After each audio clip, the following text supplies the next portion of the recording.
મિત્રો અમે અહીંયા ઊભા હતા અને એક વિચાર આવ્યો કે ચલો આવા જગ્યા પડી છે, કોઈ આવતું જાતું નથી, એ જગ્યાએ આવ્યા છે તો તમને બતાવીએ. જુઓ આ પેપેર ઘણી જૂની છે, બરાબર. એક પેપેર છે અને આ લીમડો તો ઘણો જૂનો લાગે છે, બરાબર.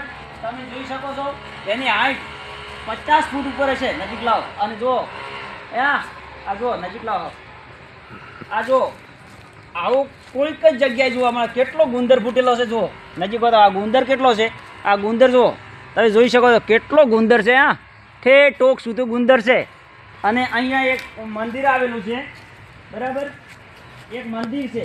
આ મંદિર કયા દેવનું છે એ ખબર નથી, પણ એ શિવલિંગ જેવો ઉપર આકાર બનાવેલો છે.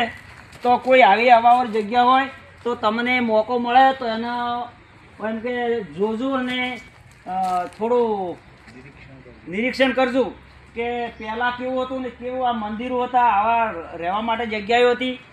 અને અમે આવ્યા છો તો અમને આજે આનંદ અનુભવાય છે અને મજા આવે છે. જોઈ શકો આયા પેકેજી શું કહેવાય, આ ડાળીઓ વળવાય જબરમસ્ત છે. તો જય દ્વારકાધીશ. તમે પણ આવો છો, મોકો મળે તો લાભ લેજો. જય દ્વારકા.